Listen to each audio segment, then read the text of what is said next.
સમાચારમાં આગળ વાત કરી રાજકોટમાં 17 વર્ષની સગીરાને બેભાન કરી દુષ્કર્મ આચરવામાં આવ્યું છે। કેફે પીણું પીવડાવી બેભાન કરી દુષ્કર્મ કર્યાની ફરિયાદ નોંધાઈ છે। યુવકે ગોંડલ ચોકડી નજીક સગીરા સાથે દુષ્કર્મ આચર્યું હતું। સાવરકુંડલાની સગીરા સાથે રીબડાના યુવકે દુષ્કર્મ કર્યું છે। ભાનમાં આવ્યા બાદ ભોગ બનનારે બહેનને ત્યાં પોતાની બહેનને બોલાવી હતી। યુવક સાથે સપ્તાહ પહેલા જ હજુ પરિચય થયો હતો।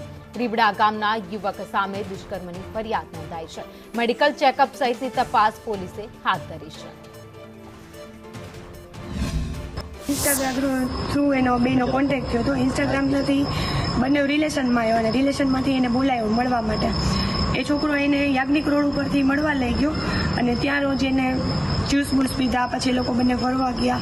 શું કર્યું આ તે બધું ગોંડલ ચોકડી પાસે થયું, જે બી કાંઈ થયું। પછી એને પ્રોપરલી એની સાથે જે બી દુષ્કર્મ આચર્યું કે જે બી કર્યું, છોકરી અત્યારે એમ કહે છે કે હા મારી ઉપર 376 જ કરી છે, એટલે અમે ફરિયાદ દાખલ કરાવી।